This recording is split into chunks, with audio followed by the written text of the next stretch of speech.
Dandelion is a plant that needs very little introduction because it grows in virtually every climate. It can be found all over the world. It grows at sea level to right up above the alpine tree line.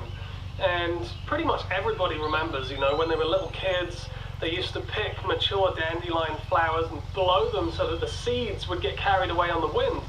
But much less widely understood are the myriad health benefits that all parts of this plant can offer to us.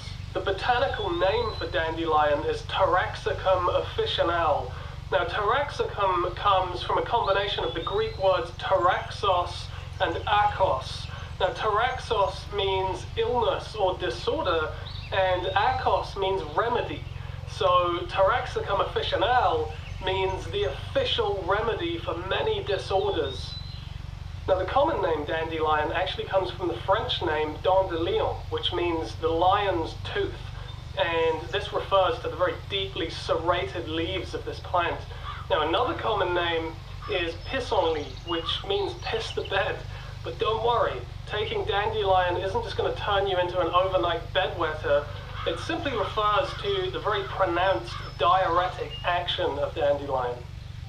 Now, dandelion's a rich source of a lot of important nutrients. It's very high in beta-carotenes, it's rich in vitamin C, B complex, it's got B1, B2, B3, and B4. Now, B4 is choline, and this is partly why dandelion is so good for liver health, because choline helps to metabolize fats, it can reduce liver congestion and really optimize overall liver function.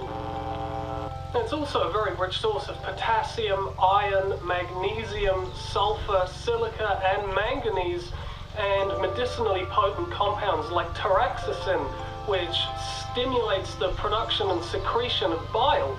So this is another reason why it's so good for liver and gallbladder health. Plant constituents like taraxacin and other unique triterpenes like taraxol are very, very bitter, so they really stimulate the digestive fluids. So that's going to be like salivary enzymes in the mouth and hydrochloric acid in the stomach. And so eating, say, like dandelion leaves prior to eating a main meal, it can really reduce the overall energy spent on the entire digestive process. And because dandelion is a perennial herb, it's normally better to pick the bigger, darker leaves because they're likely to have more nutritional value. The leaves are also a galactagogue, which means that they stimulate the production and flow of breast milk in lactating mothers. And they're also very good at purifying the blood and the lymph and enhancing the detox capacity of the liver and the kidneys. And they have analgesic properties for pain relief as well. Just like the leaves, the flowers can also be eaten fresh or cooked, or they can be used externally. And they're often used as a beauty tonic because it's said that they can make the soft tissues of the body more plump and pliable.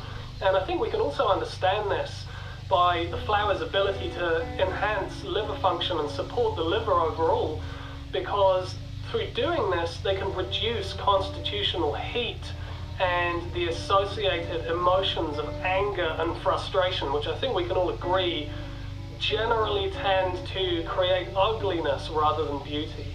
Now, dandelion has a lot of sap, and it can be found in the greatest abundance in the roots, but you can also find it in the leaves and in the stems as well. If you basically break the stems open, they're going to bleed this white milky sap for you, just like that one there.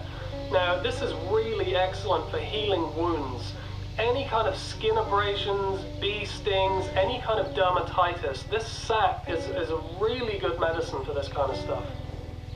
Now, as you may have already guessed, all parts of this plant have very powerful hepatic or liver protective properties, but they are most concentrated in the root.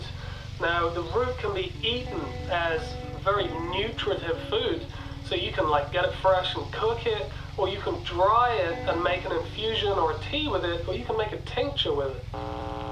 The root promotes the flow of bile from the gallbladder, and it can actually help to dissolve gallstones. Now, it stimulates digestion and is actually very good at removing unwanted debris throughout the colon.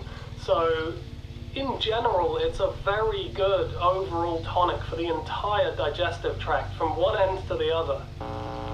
The roots are a very rich source of inulin, which is an oligosaccharide sugar that's an excellent prebiotic food for the beneficial microflora that live within our intestines. So this means better digestion, better immune function, and better mental health. Who doesn't need that? So it strengthens our gut flora. It's actually a mild laxative and an excellent diuretic that helps us to drain off water retention. And because it's so rich in potassium and other important trace minerals, it replenishes the loss of all these nutrients that increased urination would normally cause. So it actually completely avoids all of the very common nutrient deficiencies that are associated with like over-the-counter diuretics. So, you know, that's pretty cool. The roots are really good for supporting deep or long-term detoxification, you know, when you need to get rid of a load of crap out of your body. Like maybe you've been taking loads of drugs, like recreational drugs. Maybe you've been drinking way too much and you want to clean yourself up and get healthy. Maybe you've had to take a load of pharmaceutical drugs, you know. Maybe you had surgery and you had to have a general anesthetic or something like that. So the roots are really good for helping to cleanse all of that shit out of your body. The root has antibacterial and antiviral properties, and interestingly, it's a mild sedative as well. But this kind of makes sense, really, because the root is the part of the plant that's growing in the ground. It's in the earth. So it's very dense, it's very earthy, it's got a very heavy nature to it. So when we take it, it's actually very grounding and very soothing and very nourishing. So this can be a really great medicine for people that have a very nervous or anxious disposition, or people, you know, that maybe have hyperactive behavioral tendencies. Dandelion roots, leaves, and flowers can all be bought organically, but, you know, to be honest, when it grows so readily in the surrounding ecosystem, it seems pretty silly to not go out looking for it and pick it in the wild.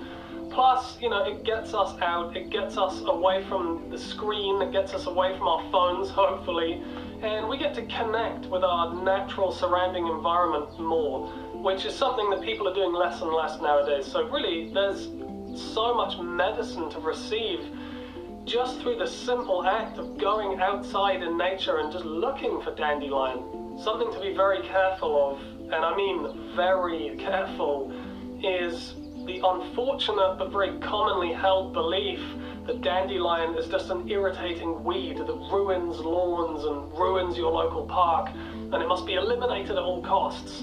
And the reason why we need to be very careful of this mindset is because this has made dandelion one of the biggest causes of global herbicide use every year.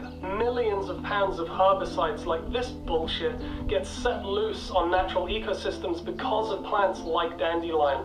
I mean, this is seriously the worst thing you could be using in your garden. It's a complete violation of nature's rhythms and cycles, and all it really achieves is just poisoning innumerable wildlife species, natural waterways, and causing a spectrum of different diseases in people as well. So this is why you need to be really, really careful when you're picking dandelion from the wild.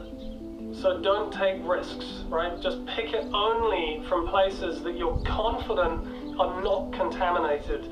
I mean, this really is human stupidity in full effect, you know, to actually believe that your garden or your local park or whatever is completely separate from and not connected to the larger surrounding ecosystem. Dandelion is also a major source of interest to bees, so when we poison that plant, we're inadvertently poisoning the bees, we're negatively impacting their habitat and their ability to pollinate.